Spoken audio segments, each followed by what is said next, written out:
Editora Frater apresenta Raul Teixeira em Sexualidade numa Visão Espírita. Raul, o que você pode dizer sobre os métodos contraceptivos cirúrgicos nos organismos masculino e feminino? Todo processo em que haja uma ingerência tecnológica, cirúrgica no organismo humano determina alguma consequência para o indivíduo. Toda invasão que se opere, que se processe no organismo humano tem que ter uma finalidade como qualquer outra cirurgia. Em O Livro dos Espíritos, as entidades do bem, diante da pergunta de Kardec a respeito das incisões que são feitas nos corpos dos seres humanos e dos animais, com o fim de obstaculizar a reprodução, os espíritos perguntam qual é o sentido dessa intervenção. Se não houver nenhum motivo sério, grave, logicamente que deverá ser evitado. Mas a medicina na Terra corresponde às mãos de Deus junto à sociedade humana. A medicina bem orientada, bem estruturada, responsável, certamente reproduzirá a vontade do Criador junto à sua criatura.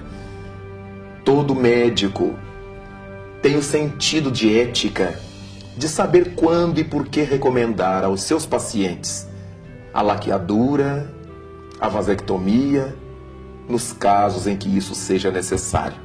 Daí, nem tanto ao mar, nem tanto à terra, nem liberar totalmente essas intervenções e nem tentar proibi-las, porque para tudo deve haver um sentido ético, com consequências morais indispensáveis. Quais as consequências biopsíquicas durante a etapa reencarnatória e após a desencarnação advindas da cirurgia de mudança de sexo? Nós vivemos na Terra sob o regime da responsabilidade individual. Embora saibamos que toda intervenção que se opere sobre o corpo, se não houver um sentido ético, justo, determinará consequências muitas vezes nefastas para o ser espiritual. Obviamente que a divindade tem lentes muito próprias, um olhar muito específico para as criaturas transexuais que desejem fazer alterações na sua morfologia genital.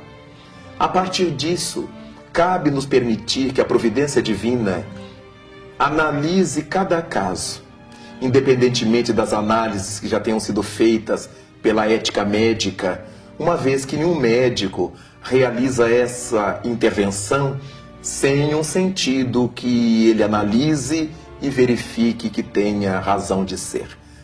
Obviamente que respeitamos o livre-arbítrio de todas as criaturas, transexuais ou não, que decidam fazer essas cirurgias. Se a medicina chegou a esse ponto, elas são possíveis, elas são passíveis de acontecer.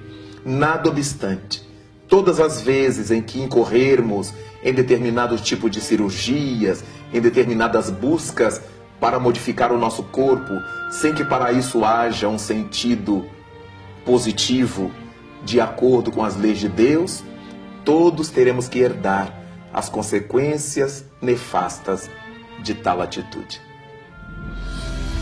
Pode haver prejuízo na atividade mediúnica ou na aplicação de passes se o trabalhador mantiver relações sexuais nas horas que precedem o início do trabalho ou na noite anterior? É uma questão de grande relatividade, que não se pode absolutizar. Obviamente, para realizar um trabalho qualquer, nos preparamos antes, descansamos, repousamos, até para o nosso trabalho profissional. Não se justificaria para um médium, para um tarefeiro do bem, que antes dos seus trabalhos de mediunidade, em que a mente estará envolvida com o mundo dos espíritos, em que ele precisará estar tranquilo em sua intimidade para captar essas frequências mais altas, para entrar em boas sintonias, que ele apele para uma vivência libidinosa, que provoca a excitação de sua mente, que o retira desse tipo de sintonia mais fina com o mundo espiritual superior. Então é uma questão de bom senso. Obviamente, numa emergência, numa necessidade que a divindade saberá avaliar, uma criatura que estivesse envolvida numa situação dessa e sem saber que logo adiante seria requisitada para aplicar um passe, ela tem o atenuante de não saber e não vai se negar a prestar um serviço porque acabou de ter um relacionamento íntimo com alguém. Nada obstante, se esse trabalho já é definitivo e definido, se já existe a consciência de que naquele dia e naquele horário estaremos atendendo ao trabalho da mediunidade ou dos passes, obviamente não nos custa fazer essa ligeira dieta, esse pequeno regime e aguardar para depois darmos vazão às nossas necessidades ou desejos de ordem sexual. A masturbação possui consequências psíquicas deletérias? Quando se fala em masturbação, o prazer gerado pela própria criatura, nós entendemos com a psicologia que essa prática determina um relaxamento das tensões sexuais. Todo indivíduo, fora os casos patológicos de vícios graves, que apelam para a masturbação, deseja aliviar-se dessas pressões íntimas da libido. Obviamente que isso caracteriza determinadas fases da vida do indivíduo, principalmente na adolescência, no conhecimento do corpo, conhecimento de suas funções, quando a criatura se sente descobridora das suas possibilidades. Para casos extremos de carências e outras situações muito bem definidas pela medicina, pela psicologia. Naturalmente que quando a masturbação se converte numa viciação sexual, o indivíduo cria vínculos mentais com entidades vampirizadoras do seu pensamento sexual. O problema não é o lado orgânico, não é a excitação das gônadas, das glândulas sexuais, é a excitação mental. Porque a criatura, para buscar elementos libidinosos, vai para o campo da mente, vai para o campo do psiquismo e engendra quadros. E ao engendrar os quadros, certamente entra na sintonia de entidades, muitas vezes exploradoras, virulentas, que passarão a encontrar nessa criatura um vaso perfeito para o atendimento de suas pretensas necessidades. Todas as vezes em que essas entidades o desejarem, projetarão sobre a mente da criatura viciada na masturbação as cenas que deseja, para levá-la a esse tipo de prática. De modo que, mesmo entendendo a naturalidade do fenômeno, para as situações em que ele seja perfeitamente concebível, há que se ter cuidado com a viciação. Porque toda viciação nos leva a conúbios mentais de ordem muito inferior, porque já não se presta a nada que seja útil, mas apenas a satisfação de um desejo de momento, que logo mais retornará. Como o desejo de quem fuma, de quem bebe, que não passa jamais. Alguns minutos depois, o indivíduo beberia tudo de novo, comeria tudo outra vez, fumaria tudo de novo. Deste modo, muito cuidado deveremos ter com o nosso corpo, é bem verdade, mas primordialmente com o nosso mundo mental. Diz um ditado antigo, popular, que a cabeça vazia é a oficina do demônio. Quando a nossa mente está vazia de objetivos nobres, diante do nosso corpo, da nossa vida, diante da vida, naturalmente as propostas mais comuns nos levarão a viciações bastante cruéis. Muitas pessoas se tornam símbolos sexuais da mídia e são objetos de um bombardeio psíquico dos seus fãs. Como o Espiritismo analisa essa vinculação? Nós aprendemos com o Evangelho de Jesus que a cada um é dado conforme suas obras. Todas as criaturas que aceitam essa pecha de símbolos sexuais passam a ser alvos do pensamento desajustado de todas as criaturas que a veem como tal.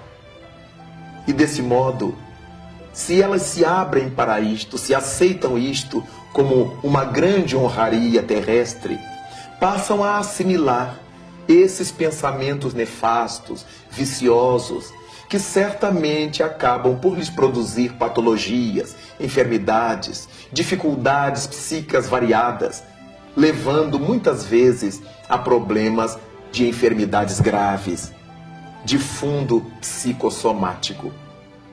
Jesus Cristo estabeleceu que o escândalo é necessário.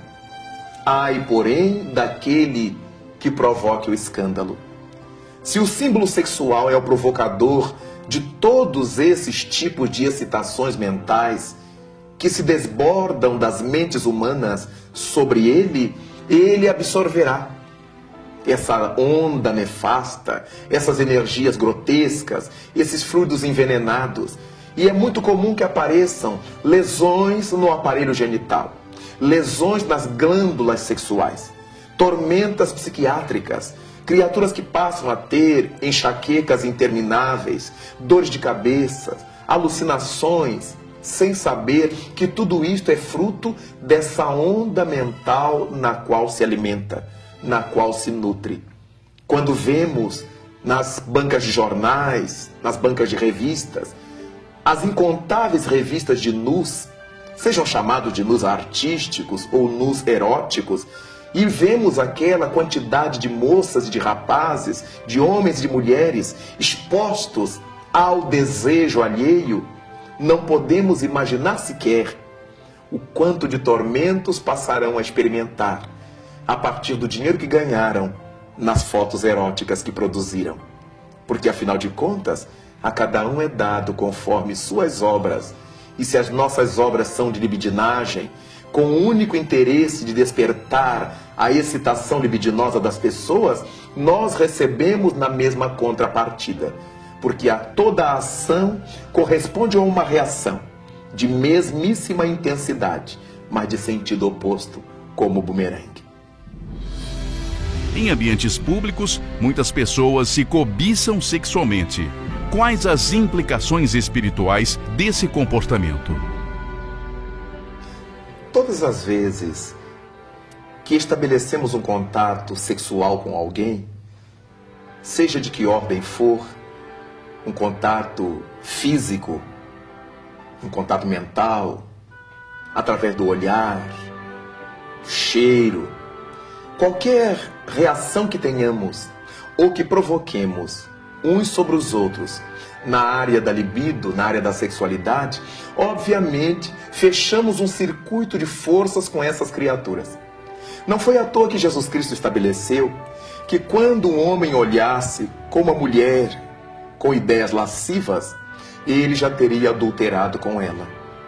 Certamente que nos dias de hoje Jesus Cristo diria que também toda mulher que olhasse para um homem com a mesma intenção já teria abusado dele. Isso não significa dizer que a pessoa olhada, se não estiver participando, seja cúmplice da adulteração. Mas, se ela se tornar cúmplice da adulteração, um carregará em si o produto psíquico do outro.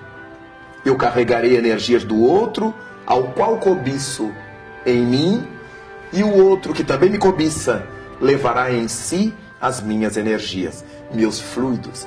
Por isto o indivíduo fica na mente do outro. Quando pensamos libidinosamente, nos advém a imagem daquela criatura, até que consumemos o ato com ela. A sua imagem vai provocando em nós aquele tipo de tormentos, de excitação e de desejo de busca, até que consumemos o ato. Em muitos casos, quando essas criaturas-alvo estão fora do nosso alcance, São elementos das mídias, são artistas, são cantores, são desportistas, ou seja lá quem for que esteja fisicamente distante de nós, trataremos na tormenta que nos alcança de buscar aquele tipo de realização com outras pessoas. O que será utilizar outras pessoas como vasos dos nossos desejos que alimentamos com as pessoas das mídias. Daí, todo cuidado deverá ser pouco quando estejamos desejando alguém, desejos sem responsabilidade. É diferente de quando alguém olha outro alguém, deseja formar um par com essa criatura, assumir responsabilidades com essa criatura e a partir daí admitir uma vida em comum debaixo da maturidade que a relação espera existir. Mas se for apenas essa aventura do cotidiano, nós corremos riscos muito grandes, porque não sabemos a que tipo de entidade se acha vinculada a outra pessoa.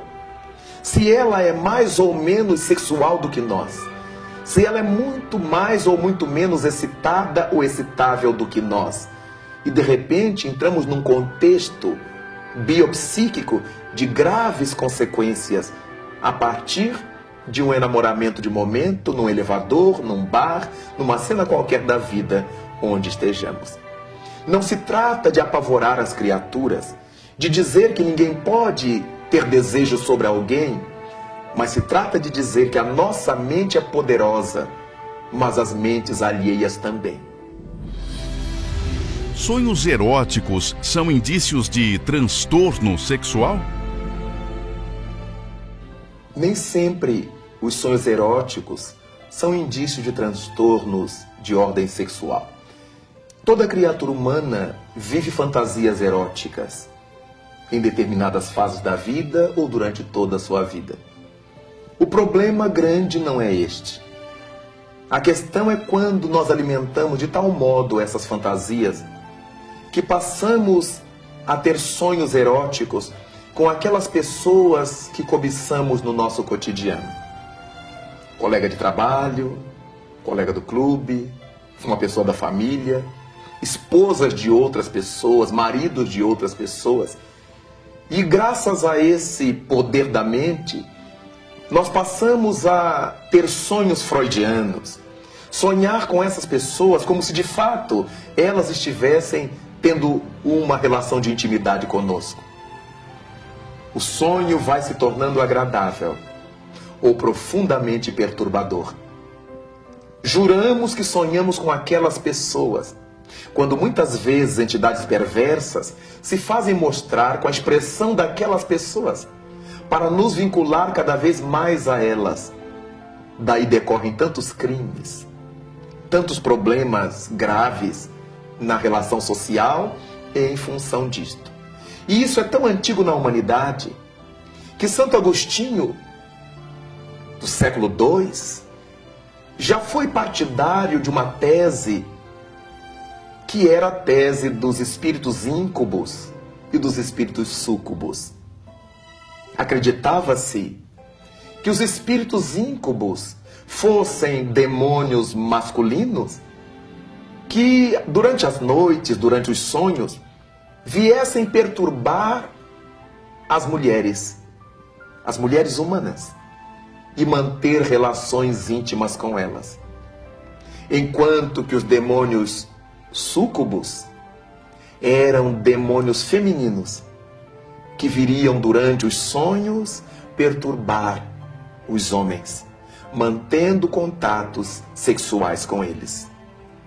Esses íncubos e súcubos não passam de seres espirituais, que se valem da nutrição que oferecemos ao pensamento, as fantasias que alimentamos no cotidiano, para nos excitar, perturbar a nossa oportunidade de relaxamento pelo sono, de descanso pelo sono.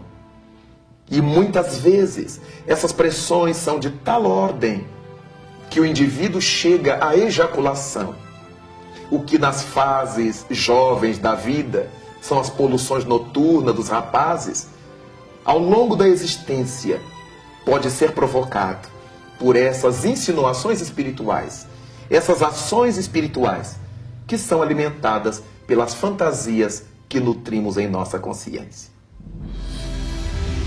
Diante das graves dores morais que os abusos sexuais causam, como proceder a mulher que, sendo vítima de um estupro, acaba engravidando? Não há dúvida de que toda gravidez decorrente de um estupro, como todo estupro que não cause gravidez, é uma violência tremenda que se comete contra uma criatura. Dentro das leis de reencarnação, nós sabemos que essa mulher que sofre um estupro dessa natureza carrega em si energias tais que foram capazes de acionar a libido, a perturbação daquela criatura que se viu por ela atraída de uma maneira ou de outra. No entanto, uma vez que tenha engravidado, importante é não matar. Jamais tisnar as próprias mãos com o sangue do seu próprio filho, justificando a violência sexual, justificando o estupro. Por mais terrível que tenha sido o estuprador, deixou a mulher viver. E ela que se sente superior a ele, não deverá se dar o desplante de matar seu próprio filho. Se essa criança incomodá-la, deixe no hospital. Entregue a outras mãos, mas não a mate. Porque quando matamos alguém, nos tornamos devedor desse alguém e devedor das leis morais da vida. Nos fazemos assassinos, porque desde o momento da concepção, segundo a visão do Espiritismo, já existe vinculado aquele corpinho ao embrião que se forja um espírito imortal. E quando lhe matamos o corpo, lhe frustramos a possibilidade de renascer e interrompemos um caminho que Deus permitiu fosse traçado. Toda mulher violentada, agredida sexualmente a ponto de engravidar, tem o direito de ficar triste, de perturbar-se, mas não de matar. Buscar socorro na medicina, na psicologia, apoio na religião, nos amigos, para atravessar os 9 meses da gestação conturbada, mas não matar jamais. Porque quando a mulher permite que matem seus filhos no seu próprio ventre, não se pode esperar nada mais da sua consciência. O ventre feminino é o lugar onde os filhos deveriam ter respaldo, frutos de uma relação tranquila ou consequência de um estupro. É nosso filho. Depois que nascer, então, definamos o que queremos fazer com ele, mas nunca matemos. É esse um dos mandamentos, captados por Moisés do plano superior do mundo dos espíritos, o não matarás. Não há nenhuma justificativa. Matar mulher, jamais. Tenha seu filho. Muitas vezes, quando ele chorar, quando você olhá-lo frontalmente, quando sentir nos seus braços o corpinho frágil, não terá coragem de dá-lo, muito menos de matá-lo. Experimente e seja feliz. A preferência dos pais por um sexo específico para o filho pode efetivamente produzir alguma interferência no ser que foi concebido? É uma questão de muita relatividade. O espírito reencarnante naturalmente registra a recepção de que é alvo por parte dos pais.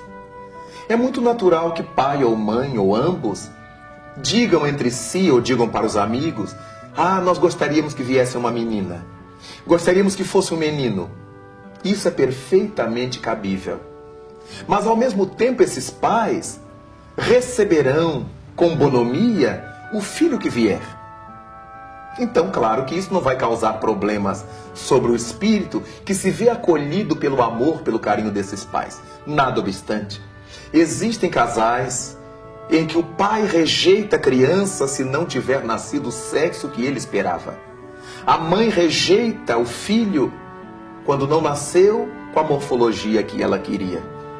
Há mães que queriam meninas e passam a enfeitar seus meninos como meninas até determinada idade, criando-lhes no psiquismo, na psicologia, graves conflitos. Daí então, essas situações causarão problemas no desenvolvimento da criança. Muitas vezes, esse desejo de que nasça uma menina ou um varão é alimentado de tal maneira pela mãe, principalmente pela mãe, que ela se transtorna quando o médico lhe diz que o sexo da criança é diferente àquele pelo qual ela esperava.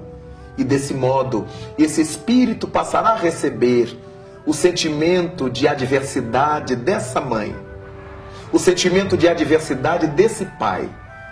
E por causa disto, muitas vezes, haverá interferência no seu psiquismo, depressões da criança, rebeldia da criança, indiferença dela com relação ao pai ou com relação à mãe, ou com relação a qualquer membro da família que haja alimentado de tal maneira o desejo de um sexo diferente do seu, que isso foi capaz, ou que isso tenha sido capaz, de gerar dificuldades na estrutura vivencial da criança.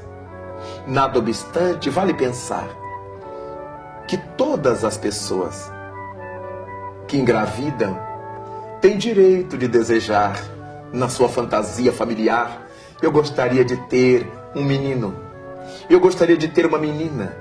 Isso não invalida o amor que desenvolverá, o amor que dedicará ao seu filho, qualquer que ele seja qual seja a morfologia em que nasça, porque em verdade, quando a gente ama, não importa o sexo. Como a doutrina espírita analisa o adultério? O adultério, enfocado desde os tempos de Moisés, no Velho Testamento da Bíblia judaica, é um fenômeno da criatura humana. O indivíduo humano renascido na Terra tem em sua natureza ainda rudimentar essa tendência à traição. O adultério é um tipo de traição. E nós podemos adulterar tantas coisas. Adulteramos a língua que falamos, adulteramos o que os outros falam, adulteramos uma imagem que vemos, simulamos coisas que não estão acontecendo. E existe esse processo da traição entre cônjuges, que nos acostumamos a chamar de adultério. Obviamente que é alguma coisa reprochável pelo bom senso, independente de que seja um bom senso à luz do espiritismo. Qualquer pessoa amadurecida entenderá que, não gostando de ser traída, não deverá gostar de trair, seguindo a proposta de Cristo, de fazer ao outro o que gostaríamos que o outro nos fizesse. Desse modo, cabe a cada criatura que se sinta tentada a trair o outro, pedir ao outro socorro, ajuda, abrir seu coração, abrir sua alma. Fulano, fulana, eu tenho uma tendência terrível à diversificação. Gostaria que você me ajudasse. Quando tiver que sair, de ir à festa, vá comigo, me acompanhe, me facilite lutar contra essa pressão que eu sofro. Naturalmente que o outro não gostará, mas se sentirá devidamente confortável por ter merecido a confiança dessa exposição. É natural na criatura humana, ainda nos níveis que encontramos na Terra, essa inclinação ao adultério. Não é nada recomendável. E foi por isto que no Velho Testamento judaico, Moisés permitiu que os homens dessem carta de divórcio às suas mulheres. Hoje, as mulheres dariam também aos seus esposos. pela dureza dos vossos corações, diz Moisés, porque no princípio não era assim.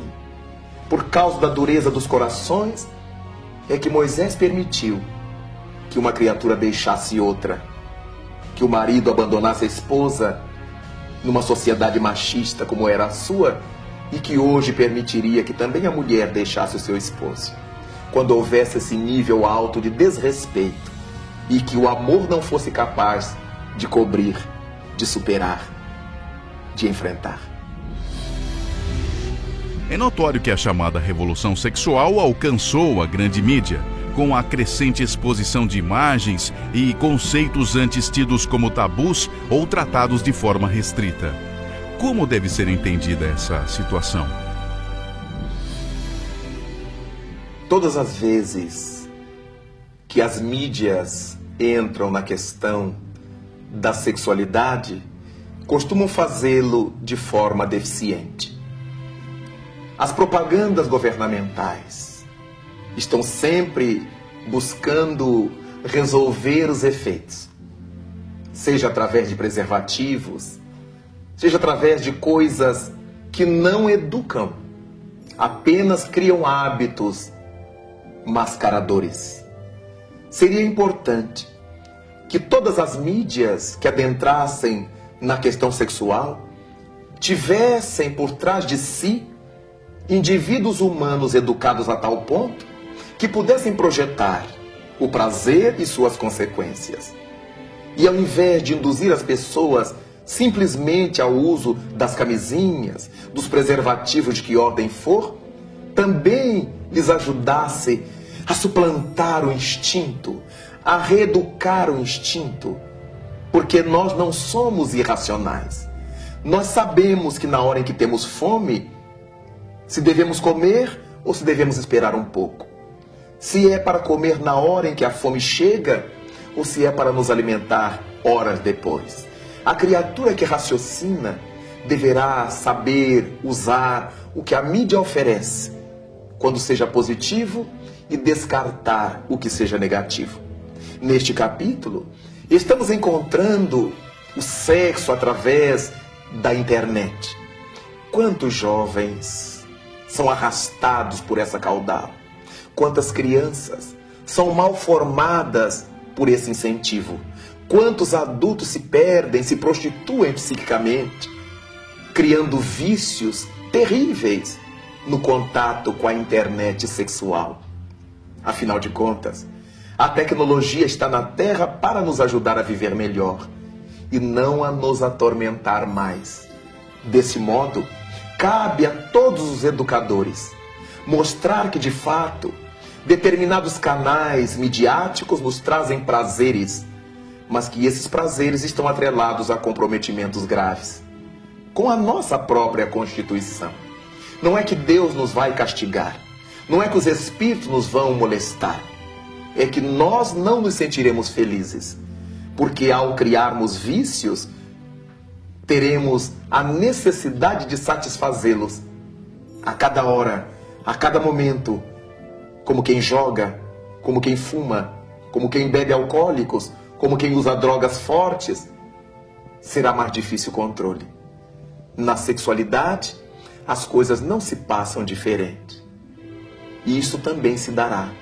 O vício, a tormenta, que vai induzindo o indivíduo cada vez mais a afundar-se nesse charco do que poderíamos chamar de imoralidade, quando usamos as nossas forças divinas, que são as forças sexuais, para nos perder, para nos atormentar e atormentar os outros. O cônjuge que se encontra ao lado de um parceiro com disfunção ou transtorno sexual está resgatando compromissos do passado? Diante da impossibilidade de seu parceiro satisfazê-lo plenamente, como deve comportar-se? Indubitavelmente, quando nos unimos a um cônjuge que apresente qualquer distonia de ordem sexual, ele e nós estamos em processo de resgate. Estamos diante do nosso karma negativo. Nós ambos necessitamos desse processo reeducador para encontrarmos a felicidade buscada mais cedo ou mais tarde. Desse modo, é importante que tenhamos em mente a necessidade de ajudar ao outro, medicamente, psicologicamente, estruturalmente, sem nenhum desejo de atraiçoá-lo, sem admitir que temos que nos satisfazer apesar de qualquer circunstância. Até porque cada criatura humana tem um nível de satisfação sexual diferente da outra. Não existe um padrão de satisfação sexual. Há pessoas que estão satisfeitas sexualmente com o olhar do outro, com o carinho do outro, com o toque físico do outro. Há outras que ficam satisfeitas sexualmente com a relação de intimidade, com a relação genital, com o seu ser querido. Mas há outros que se dizem satisfeitos sexualmente se puderem ter um relacionamento de intimidade com um grupo de pessoas, com homens e com mulheres. Então, em cada indivíduo percebe-se que o nível de atendimento sexual, de satisfação sexual, está bastante diferente do que se encontra em outras pessoas. Então isso é de uma grande relatividade.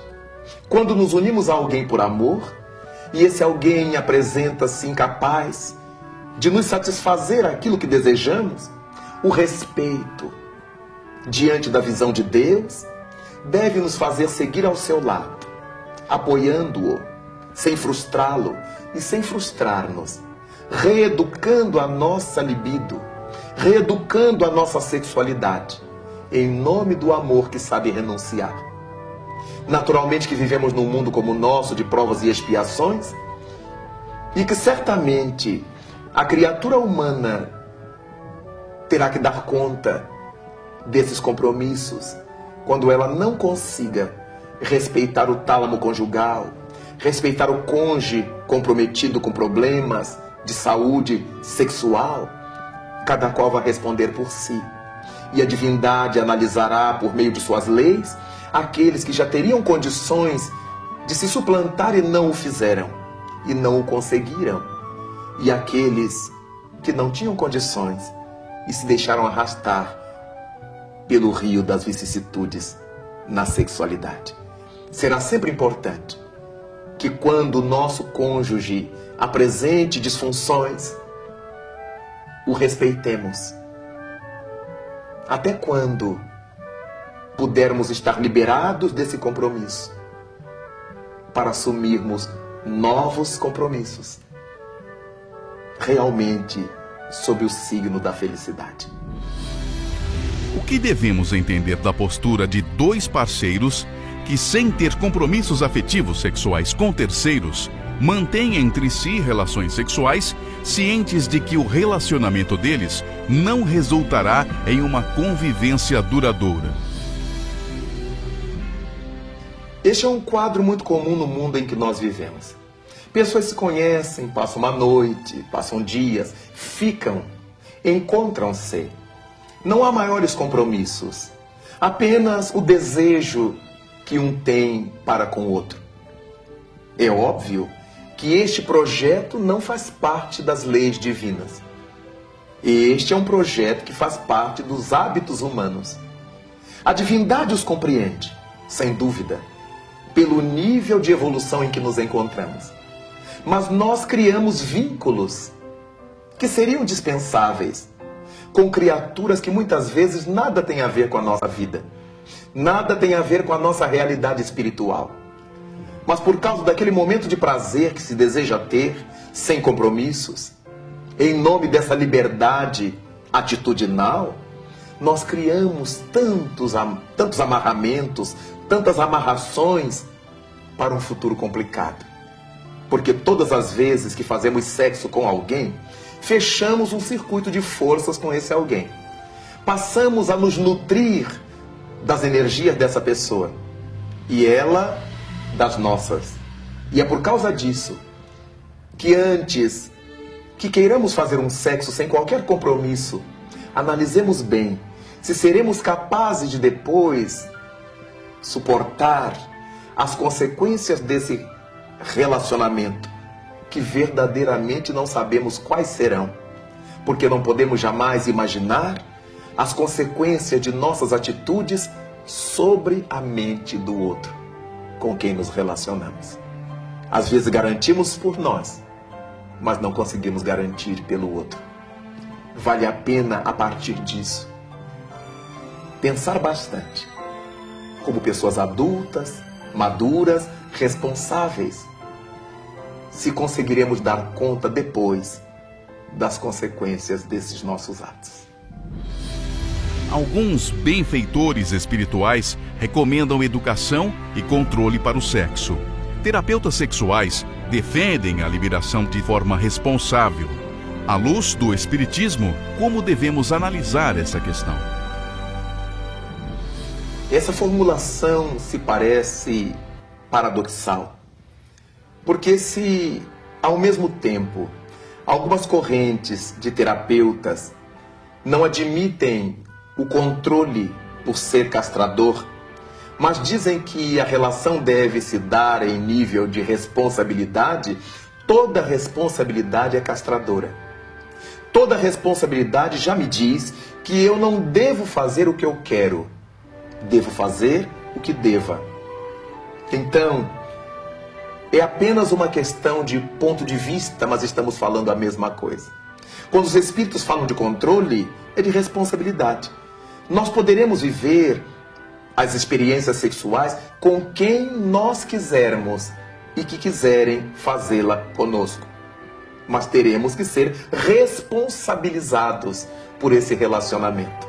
Mesmo quando há pessoas irresponsáveis que fazem o sexo e fogem, elas nem por isso deixam de ser responsabilizadas pelo que fizeram.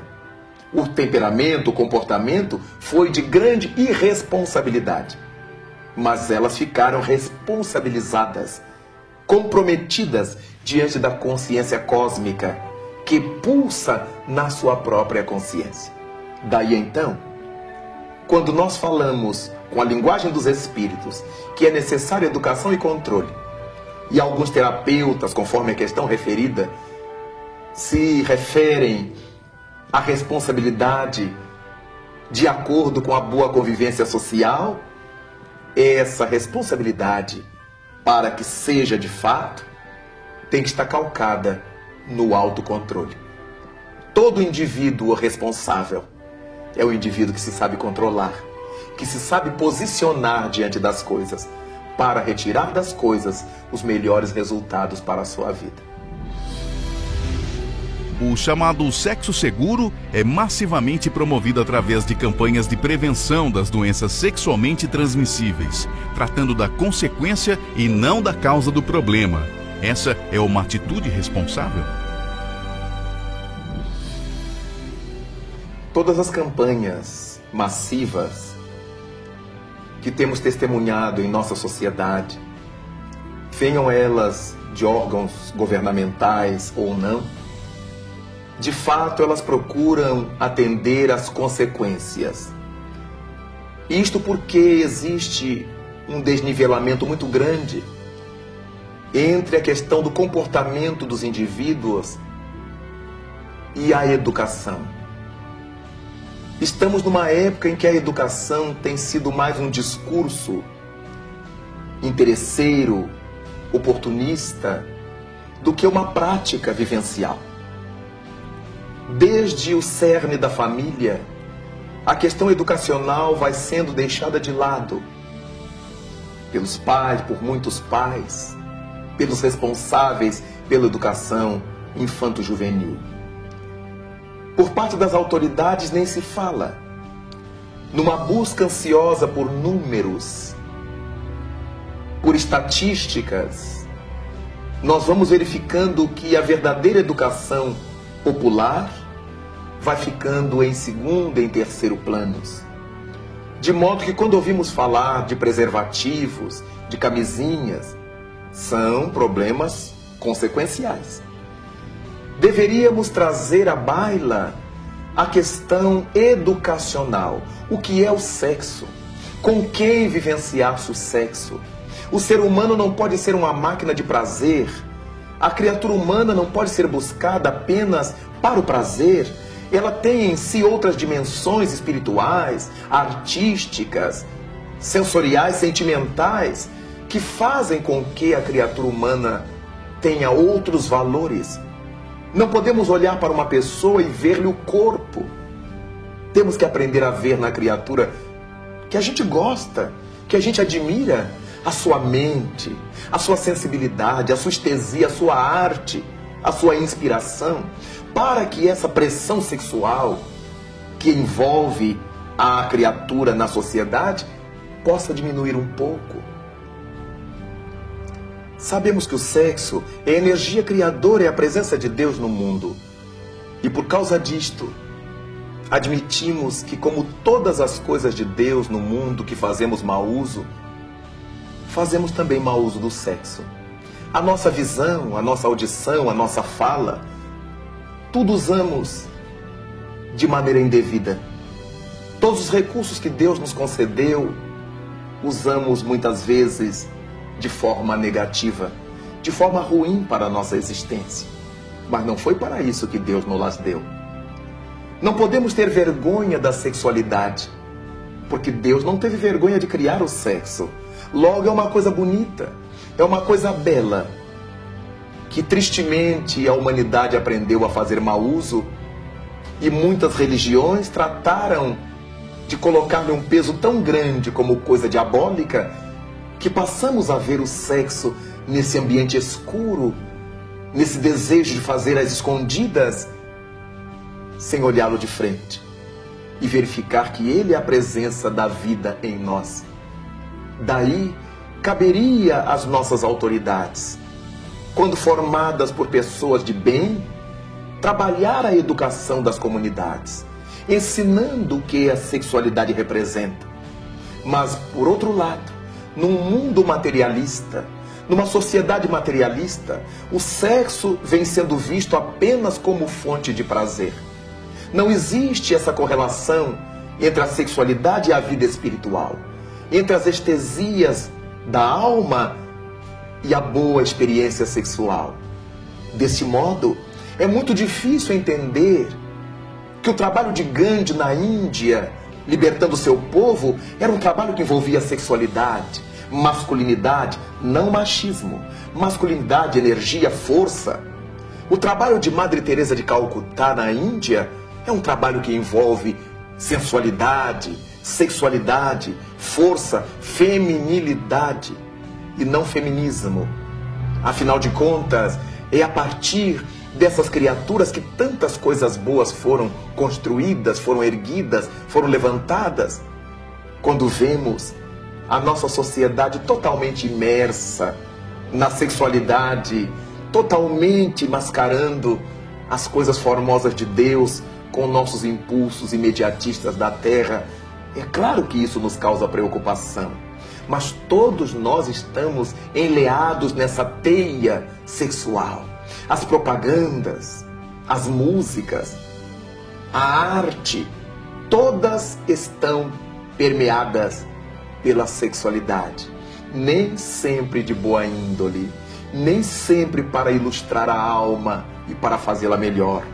Cabe a cada criatura de bom senso, pai, mãe, irmão, professor, mestre, autoridades educacionais, pararem para pensar que o mundo seria bem melhor, as sociedades se relacionariam bem melhor, se o sexo, presença de Deus na criatura humana, fosse mais respeitado e não fosse encarado apenas como uma fonte de prazer sensorial.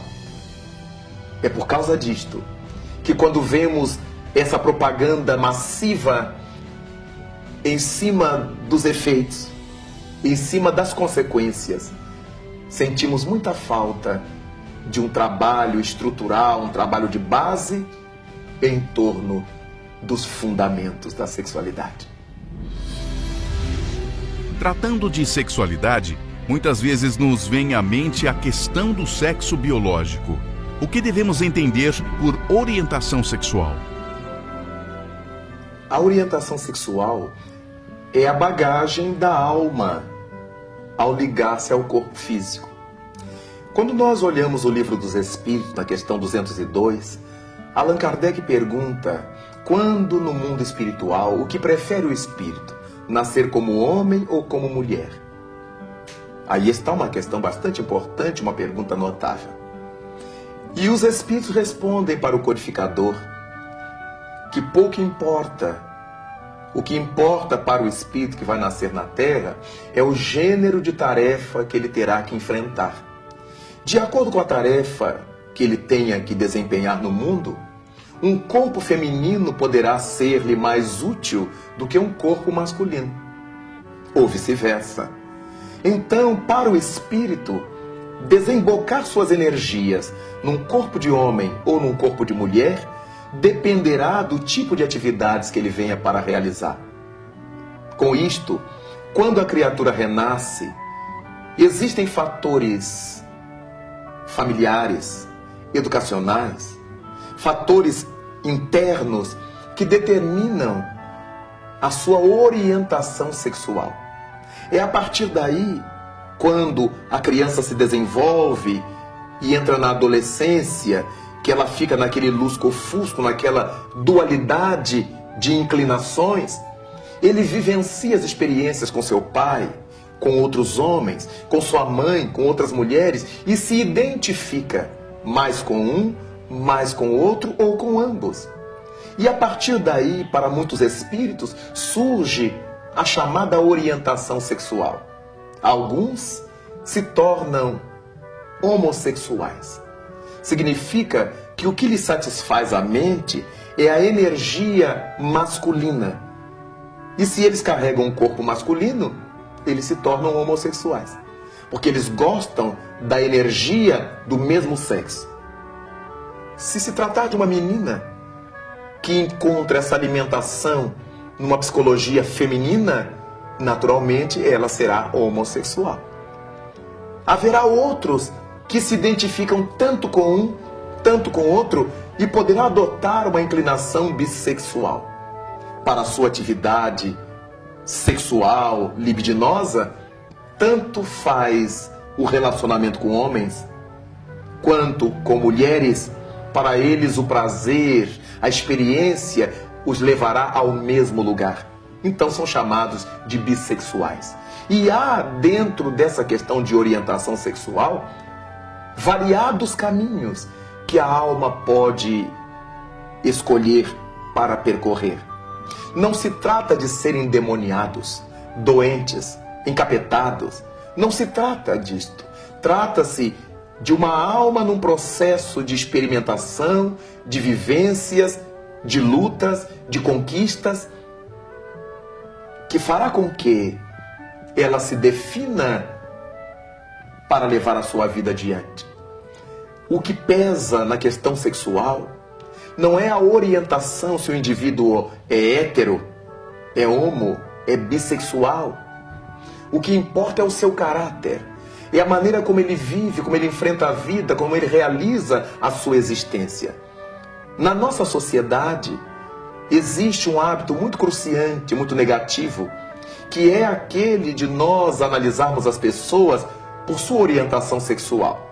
Se alguém se disser heterossexual, pode fazer o que quiser, que ninguém mais dará importância à sua honra, à sua moralidade. Mas se for homossexual, todos os holofotes estarão voltados para esse indivíduo, que pagará com suor e lágrimas a sua orientação sexual. É importante pensar que na nossa sociedade, jamais alguém cobra do heterossexual o fato dele ser corrupto, de ser venal, de ser uma pessoa de má vida, de má índole, de ter várias mulheres ou vários homens, porque são heterossexuais. Então o problema da nossa sociedade precisa ser a moralidade, a ética com que os indivíduos vivem, e não a escolha que fizeram para a sua vida de intimidade, que afinal de contas não diz respeito a ninguém. Todas as vezes em que passamos a priorizar a inclinação sexual de alguém, a orientação sexual de uma pessoa, em prejuízo de tudo quanto essa pessoa é e faz, a nossa sociedade está em rumos muito perigosos. Porque então os indivíduos mentirão, falsearão, fingirão ser o que não são, com medo do desgaste social. Quantos que se bandeiam para o casamento para se ocultar, para se esconder, porque o indivíduo sendo casado, homem ou mulher, ninguém mais desconfia dele. Mas se ele for solteiro, se ela for solteira, então os olhares da sociedade começam a bisbilhotar a sua orientação sexual. Ninguém pode fazer opção por ficar só, por morar só, sem que a sociedade bisbilhote e conclua quanto à sua homossexualidade, bissexualidade, etc. Daí, o nosso cuidado em verificar que a nossa orientação sexual diz respeito à nossa vida privativa e não aos outros. Desde que não estejamos causando prejuízos à sociedade com aquilo que escolhemos como nossa inclinação, como nossa orientação, e isso diz respeito a nós e daremos conta disso à nossa consciência e à divindade. Para a sociedade caberá o respeito com que respeitamos as leis, com que vivemos as leis, com que cumprimos nossos deveres, com que atendemos a nossa ação social pública. Daí então, todo respeito deveremos ter com as criaturas de quaisquer orientações sexuais. Em nome do livre-arbítrio, cada qual pode escolher para si aquilo que bem desejar. E a conta que cada um prestará, repito, será com a sua consciência e com as leis de Deus, que nela estão inseridas. Quando falamos de amor, de exemplos maiores, muitas vezes é citada a sublimação do amor. É cabível falarmos em sublimação do amor nos dias atuais? Teríamos exemplos para seguir? A questão da sublimação, desde sempre encantou os pensadores, os poetas, os filósofos.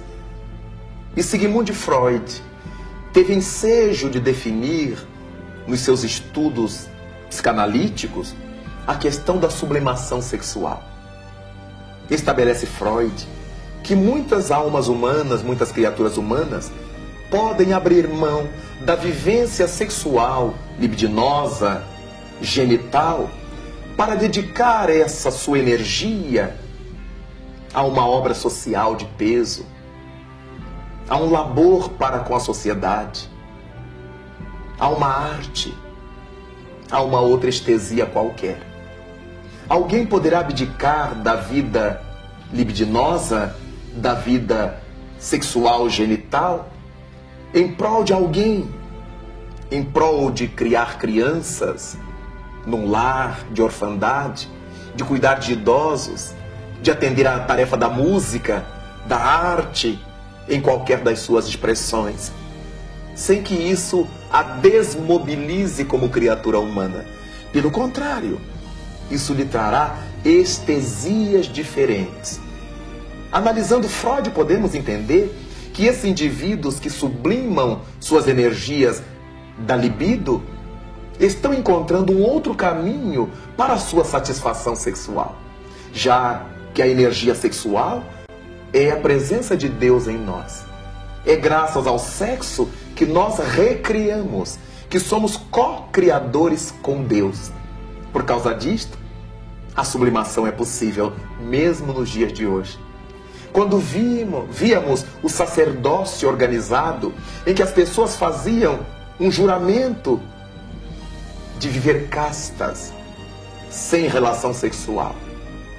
Mas um casal que se ama, que se respeita, pode ser casto, vivendo a relação sexual. A castidade não advém da abstenção sexual em si mesma. A castidade advém da forma respeitosa e grandiosa com que se vive a sexualidade. A castidade é um modo de ser, não é uma prática em si.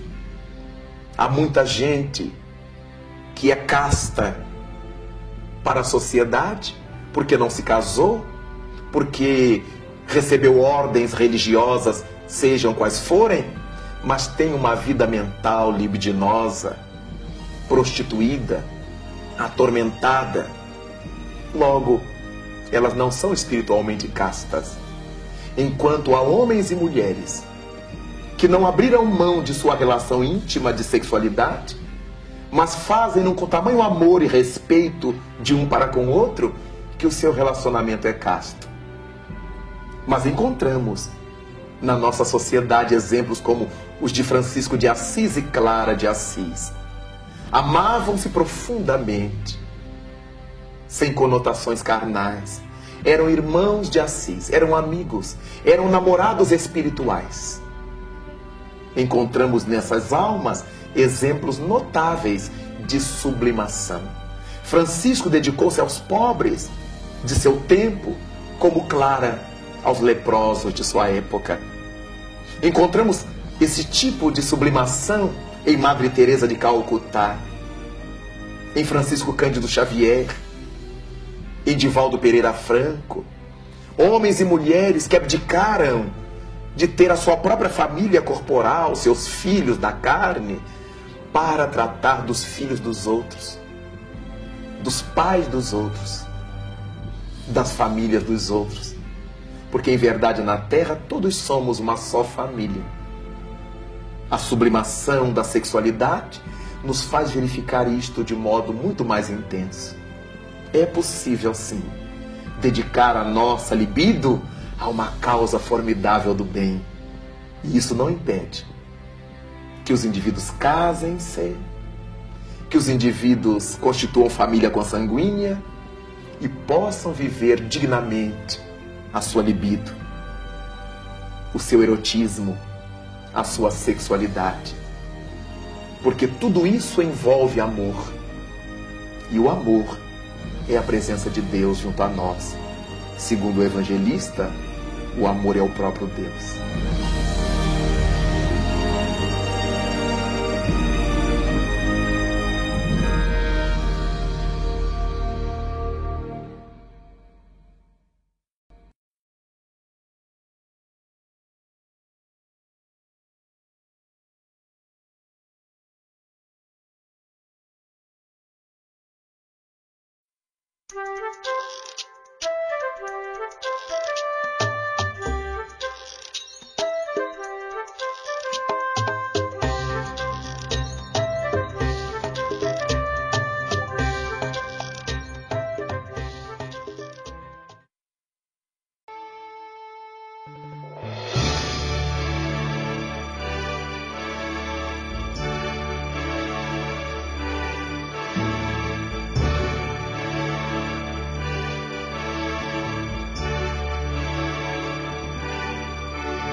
Há 27 anos, nascia a Sociedade Espírita Fraternidade. Essa sociedade nasceu a partir do idealismo de um grupo de companheiros que vinham trabalhando desde 2 anos antes em atividades sociais em nossa cidade de Niterói. Lidamos durante 2 anos e quebrados numa localidade que à época era chamada de Favela do Gás, depois passou a ser conhecida como Aterrado São Lourenço, e iniciamos aí um trabalho social de atendimento às crianças, aquelas mulheres, aquelas famílias desses lugares. Ao longo do tempo, sentimos a necessidade de formar uma instituição que pudesse agasalhar esse trabalho. E em 1980, no dia 4 de setembro, nós formalizamos o nascimento da Sociedade Espírita Fraternidade, a nossa SEF. Com o passar do tempo, por motivos diversos, tivemos que abrir mão da localidade em que estávamos atendendo para atender em outras localidades de nossa cidade. E adquirimos a região, a terra onde hoje está plantado o Remanso Fraterno, que teve seu começo de suas atividades em 1988.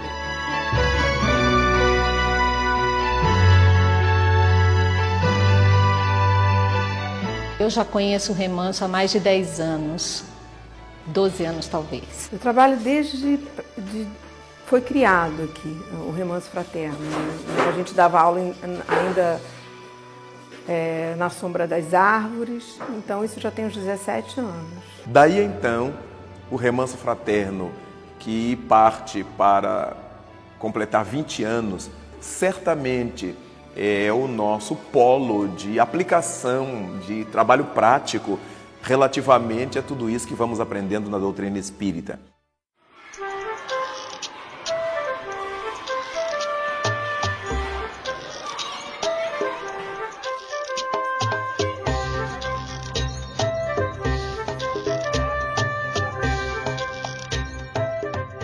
Oi, meu nome é Wesley. Esse daqui é meu amigo Felipe, minha amiga Yara. Vamos mostrar um pouco do Remanso Fraterno. Aqui nós temos muita aula de arte.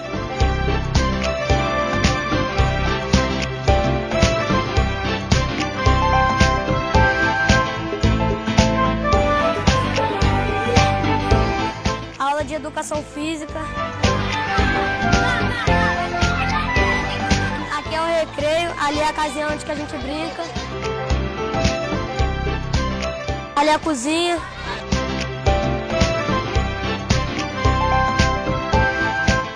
Ali é o campo onde que os meninos sempre jogam. Vamos lá.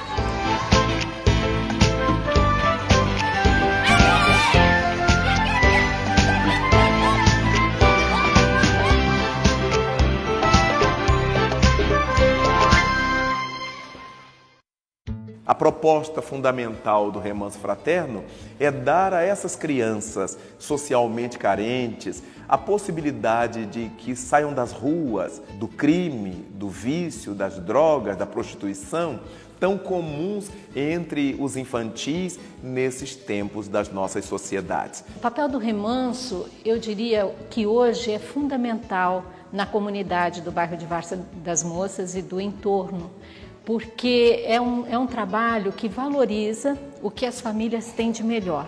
A gente procura resgatar a família através da criança e isso causa um impacto grande na medida em que nós ficamos com essa criança o dia inteiro e as mães ficam livres para trabalhar, para estudar e para poderem estar transformando as suas vidas. Aos sábados, abrimos o Remanso Fraterno para as aulas de evangelização.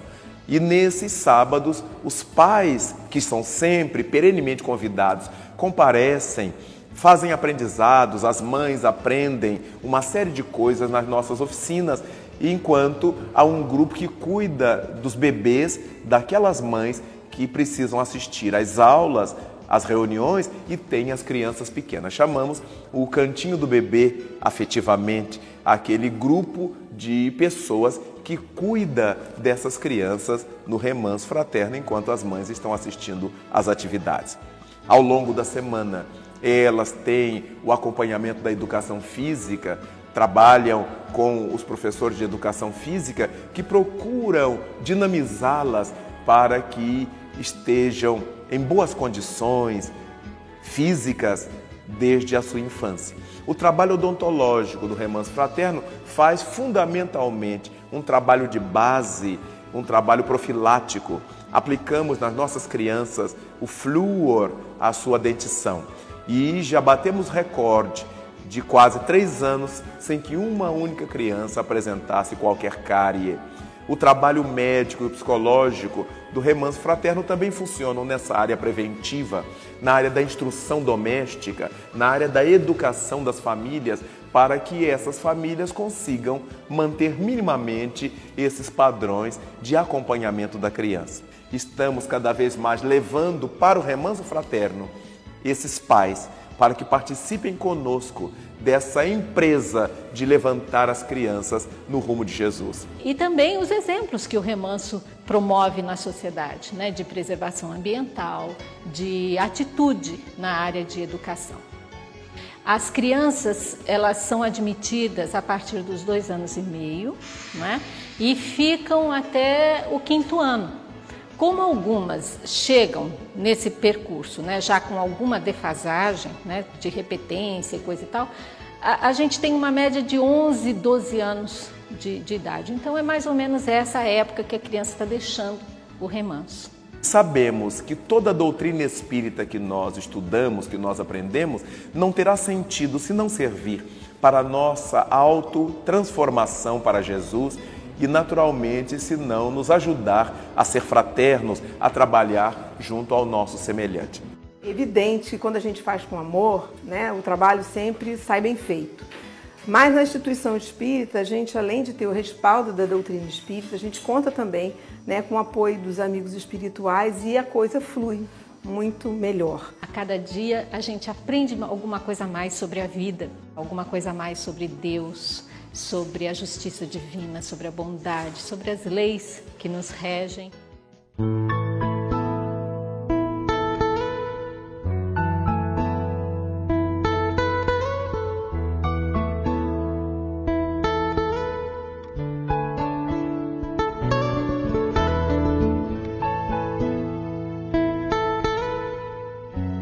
Nossa casa completa 27 anos de existência. A Sociedade Espírita Fraternidade com seus 27 anos de existência, sendo 20 só do Remanso Fraterno na estrutura com que ele se apresenta hoje, vai nos fazendo sentir as bênçãos de Jesus Cristo, o amor de Deus para com a nossa boa vontade, ainda que diminuta. Eu vejo as pessoas que trabalham aqui muito à vontade, porque todas elas são acolhidas nas suas necessidades, são ouvidas, elas se sentem muito à vontade no Remanso Fraterno. O Remanso Fraterno é, assim, uma obra de amor que reflete o nosso sentimento fraterno diante das necessidades do mundo.